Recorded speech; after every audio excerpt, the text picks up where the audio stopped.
Malabar gold and diamond manufacturing unit ప్రారంభోత్సవానికి విచ్చేసిన మంత్రివర్యులు శ్రీధర్ బాబు గారు, కాంగ్రెస్ పార్టీ అధ్యక్షులు శాసన మండలి సభ్యులు మహేష్ కుమార్ గౌడ్ గారు, మాజీ శాసనసభ్యులు మిత్రులు కిచ్చన్న గారు లక్ష్మారెడ్డి గారు, టీజీఐఐసి చైర్పర్సన్ నిర్మలా జగ్గారెడ్డి గారు,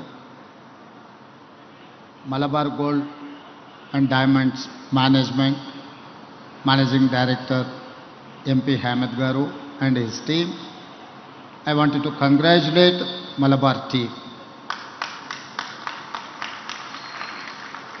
Why? Because you have established your manufacturing unit in right place, right state, right city. Why? Because we are highest consumers of gold. Telugu people or Telugu women are highest buyers of gold. After that, maybe Kerala, not Kerala, Tamil Nadu, after that Karnataka, fourth place is Kerala. But manufacturing side, Malabar Gold is one of the best organization. Telangana రాష్ట్రంలో మీ manufacturing యూనిట్ను పెట్టడం ద్వారా సరైన రాష్ట్రంలో సరైన వ్యాపారాన్ని మీరు ప్రారంభించారు. ఈరోజు తెలంగాణ రాష్ట్రము పెట్టుబడులను ఆకర్షించే దిశగా తెలంగాణ రాష్ట్రం దేశంలోనే ఒక వ్యాపార కేంద్రంగా హైదరాబాద్ నగరాన్ని తీర్చిదిద్దాలని ఈరోజు మన ప్రభుత్వం ప్రయత్నం చేస్తున్నది.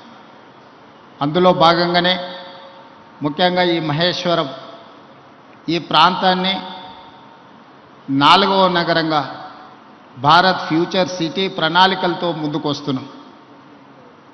ఒకప్పుడు కులీ కుతుబ్ షాయిలు హైదరాబాద్ నగరాన్ని నిర్మిస్తే, ఆ తర్వాత నిజాం నవాబులు హైదరాబాద్ సికింద్రాబాద్ని నిర్మిస్తే, ఆ తర్వాత చంద్రబాబు నాయుడు రాజశేఖర్ రెడ్డి గారు సైబరాబాద్ని 3వ నగరాన్ని నిర్మించారు.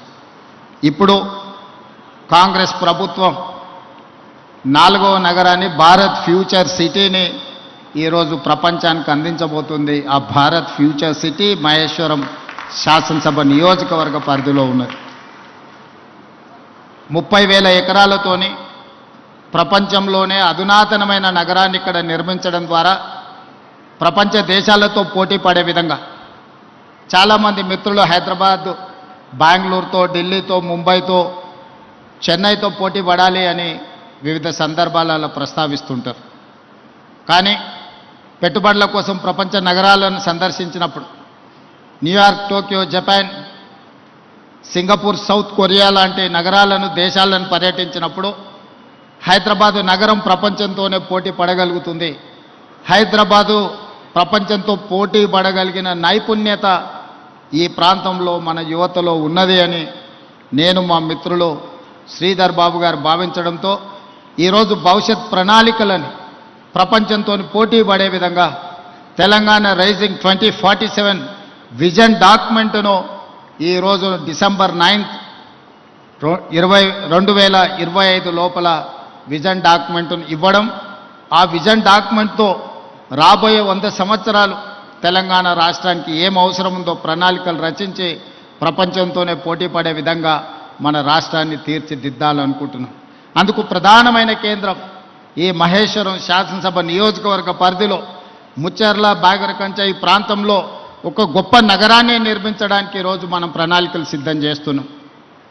ఈ ప్రణాళికలను సిద్ధం చేయడంలో సింగపూర్కు సంబంధించిన సంస్థలు, ఇతర దేశాలకు సంబంధించిన కన్సల్టెంట్స్ అందరూ కూడా నిరంతరం పనిచేస్తున్నారు మన నగర అభివృద్ధి కోసం. ఈరోజు దేశంలో ఐటీ అంటే హైదరాబాద్, ఫార్మా అంటే హైదరాబాద్, బల్క్ డ్రగ్స్లో 35% production in India from Hyderabad. So we are legends in pharma, we are legends in IT, now we are legends in gold. Why? Because Malabar gold and diamond manufacturing unit has been established in my Maheshwaram and Hyderabad, Telangana. Now I can say proudly, Hyderabad, Telangana is the legends in gold. ఈరోజు ఒక్కొక్క రంగంలో తెలంగాణ రాష్ట్రం రాణించడం, తెలంగాణ రాష్ట్రాన్ని అభివృద్ధి పదం వైపు నడిపించడంలో మా ప్రభుత్వం ఎప్పుడూ సిద్ధంగా ఉంటుంది. పెట్టుబడులను ఆకర్షించడమే కాదు, పెట్టుబడులు పెట్టిన వాళ్లకు పెట్టుబడులకు రక్షణ కల్పించి లాభదాయకంగా వాళ్ళ వ్యాపారాలు ఉండే విధంగా రాష్ట్ర ప్రభుత్వం సహకరిస్తుంది. రాష్ట్ర ప్రభుత్వం యొక్క విధానాలు మీరు 94 నుంచి 2004 వరకు 10 సంవత్సరాలు టీడీపీ ఉన్నా, ఆ తర్వాత 10 సంవత్సరాలు కాంగ్రెస్ ఉన్నా, ఆ తర్వాత 10 సంవత్సరాలు బీఆర్ఎస్ ఉన్నా, ఇప్పుడు మన ప్రభుత్వం వచ్చిన పెట్టుబడుల విషయంలో, పారిశ్రామికవేత్తల విషయంలో మన విధానాలు మారలేదు. ఇంకా విధానాలను అభివృద్ధి చెందుకుంటూ మెరుగైన అవకాశాలు కల్పించుకుంటూ ముందుకు వెళ్ళినాం. Our industrial policy, our investment policies have never changed. We are time and again governments are changing. From 94 to 2004 there was a TDP government. From 2004 to 2014 there was a Congress government headed by Rajshekar Reddy garu. From 2014 to 2024 headed by Mr. Chandrasekhar Rao. Now Congress party government is there. Governments are changing, but we have never changed our policies, our incentives. So I wanted to assure every investor, we are there to support, we are there to give incentives and everything. You can come and you invest, you can do your business. Telangana means business, Telangana means profit. Come and invest in Telangana. We are there to support. I wanted to once again congratulate Malabar team. Thank you.